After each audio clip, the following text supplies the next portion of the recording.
मोक्ष मार्ग में चलने वाले या भगवत प्राप्ति के मार्ग में चलने वाले साधु जनों का, भक्तों का पहला पड़ाव होता है कि अपनी निष्ठा परिपक्व करे। पहला कदम मजबूती है कि अपनी निष्ठा परिपक्व करे। कोई तुम्हें साथ नहीं देगा, कोई तुम्हारा इस मार्ग में मित्र नहीं होगा। जिसको मित्र बनाओगे वो घसीट लेगा प्रपंच की तरफ। आपको अकेले चलना है। आज तक का पूरा खुद का अनुभव है, इस मार्ग में अकेले चलना है। इस मार्ग में हमको मरना है। जीवित मर जाए उलट आप में समा यह दिलगिरी। हर समय कष्ट, 1 मिनट का कष्ट, हर समय का कष्ट, पूरे जीवन का कष्ट। मृत्यु जब तक नहीं होगी तब तक का कष्ट। लेकिन उस कष्ट से ना उदास, ना निराश, ना हताश, पूरे जीवन की बात है। जब साधक पहले पड़ाव में दृढ़ हो जाता है, पहला पड़ाव यही है, सुख की तरफ आकर्षित नहीं होना, दुख से हमें मुख नहीं मोड़ना, तब उसे साधकों को सत्संग मिलता है, शुद्ध संत संग। उस संत संग से शुभेच्छा जागृत होती है, मुझे भगवत प्राप्ति करनी है। पहला पड़ाव तुम्हें सुख घसीटेगा, कदम नहीं बढ़ा देना सांसारिक सुख की तरफ।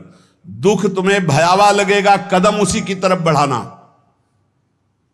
यह है भगवत प्राप्ति के मार्ग का पहले साधक का कदम।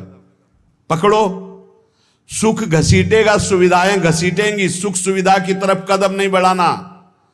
दुख घसीटेगा, भयावह दिखाई देगा, चलो दुख की तरफ चलो। और जिसने दुख की तरफ कदम बढ़ा दिया भगवत मार्ग में, वो महासुख को प्राप्त हुआ। दूसरा उसको क्या संग? संत संग मिलता है, विशुद्ध संत संग। उससे शुभेच्छा जागृत होती, अशुभ कर्मों का त्याग और भगवत प्राप्ति की प्रबल इच्छा। ऐसे पुरुष को प्रापंचिक रिश्ते, नातेदारों से बैठकर बात करना, ये सब कुछ अच्छा नहीं लगता। पहला पड़ाव, भोगों की सुविधा मिलेगी उसकी तरफ से ना बोलना है।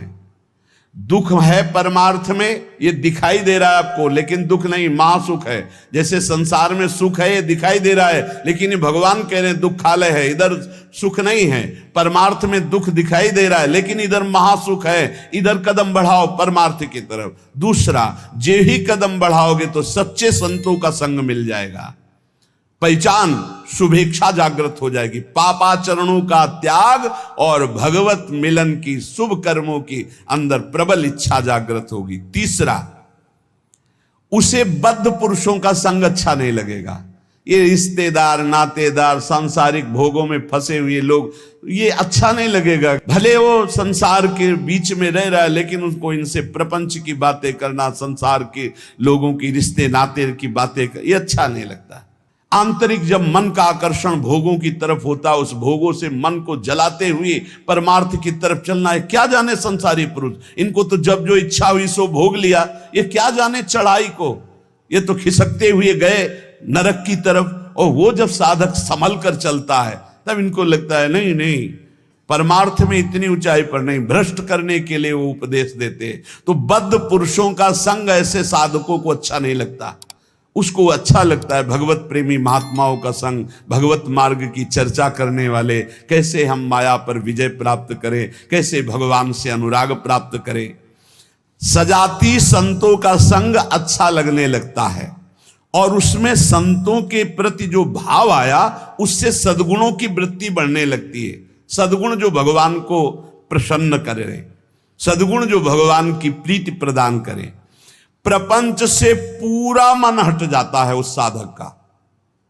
चौथी स्थिति आई, प्रपंच से पूरा मन हट जाता, बिल्कुल अच्छा नहीं लगता। जैसे स्वप्न झूठा, ऐसे संसार झूठा दिखाई देने लगता है। उमा कहूं मैं अनुभव अपना, सत हरि भजन जगत सब सपना। तब उसका हृदय, बहुत ध्यान देने योग्य, भगवान अपनी तरफ घसीटने लगते हैं।